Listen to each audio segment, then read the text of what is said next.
এখন আমাদের মাহমুদ চেয়ারম্যান যিনি গত 23 সালের 13 জুলাই তিনি ঘোষণা করেছেন 31 দফা। এই 31 দফার ভিতরে সব কিছু নিতে আছে। গ্যাস কিভাবে চলবে, কিভাবে সমস্যা করতে হবে, কিভাবে জনগণের অধিকার জনগণকে ফিরে দিতে হবে, সেই লক্ষ্যে আমরা কাজ করে যাচ্ছি। আমি আপনাদের সামনে বেশি বক্তব্য না দিয়ে শুধু আজকে যারা এখানে উপস্থিত হয়েছে তাদের মধ্যে অনুরোধ থাকবে, যেহেতু আপনারা এখন নেতৃত্ব নির্বাচন করতে এসেছেন, আপনাদের দায়িত্ব প্রক্রিয়া নেবেন।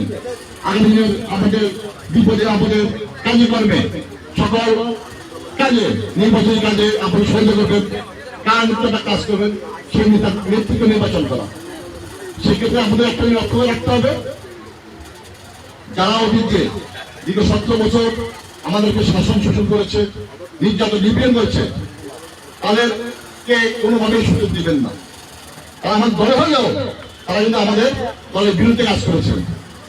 ফ্যাসিস্ট সরকারকে সহযোগিতা করে আমাদেরকে নির্যাতন হত্যাযজ্ঞ করেছে, তাদের কোনোভাবেই সুযোগ দেওয়া যাবে না। আর যারা এই ওয়ার্ডের অধিবাসী তাদের অনুরোধ থাকবে, আপনারা নীতি নির্বাচন করতে গিয়ে কোনো ভুল করে যাবে না। যিনি আপনাদের মূল দায়িত্ব হলো যে আমরা যারা বক্তব্য দিয়েছি আমরা কামরুল ভাইকে বিজয়ী করে ফেলবো, তাদের সভাপতি দিয়ে পাশ করে দেবো, কিন্তু তারা কিন্তু এর থাকবে না। এই থাকবে আপনারা যারা এবারে দায়িত্বশীল, এবারে অধিবাসী, তারাই ভোট দিয়ে আমাদের কামরুল ভাইকে বা ধান শিশুকে বিজয়ী করবেন। তাহলে আপনাদের দায়িত্ব অনেক বেশি। সেই জন্য নীতি নির্বাচন করতে গিয়ে আপনারা আমাদের বিশেষতা বুঝে দেবেন এবং সৎ যোগ্য, যিনি কোনো অপকর্মের জড়িত নয়, লিপ্ত নয়, সেদের পক্ষে নির্বাচন করে আমাদের সাহায্যে এবং দলের ভাবমূর্তি রক্ষা করার জন্য চলতে পারে সে লোককে নির্বাচন করবে।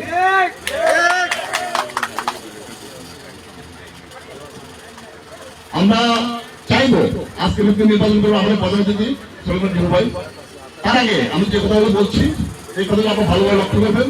5 আগস্টের আগে যারা আমার সাথে ছিল, আমাদেরকে কাজ আমার সাথে কাজ করেছেন, বিপদে আপদে আমাদের সহযোগিতা করেছেন, এমনকি হাতকে সুচ্চার করার জন্য মিছিল নিয়ে গিয়েছেন, তাদের নির্বাচন করুন, তাদের প্রায়োরিটি থাকবে। যারা 5 বছর পরে আমাদের অন্তর্ভুক্ত হয়েছেন তাদেরকে মূল দায়িত্ব নেওয়া যাবে না, কারণ তারা অতীত সুবিধা ভোগ করছে, এখন সুবিধা ভোগ করবে, এই সুযোগ দেওয়া যাবে না। এই জিনিসটা মাথায় রেখে আবার আপনাদের নির্বাচন করে দেবেন।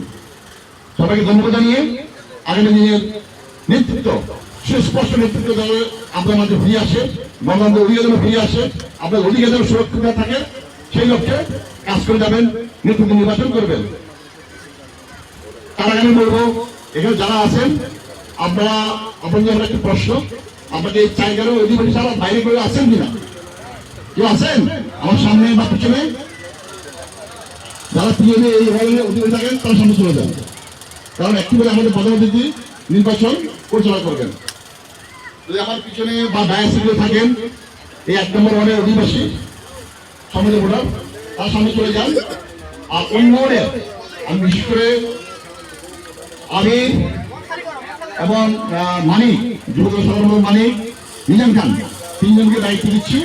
আমরা দেখেন এই ওয়ার্ডের বাইরে কোনো আসতে তাদেরকে নিশ্চিন্ত করে অন্যত্র বসানোর ব্যবস্থা করেন, যেহেতু এটা আমাদের ভোটাধিকার প্রয়োগে কোনো সমস্যা না হয়।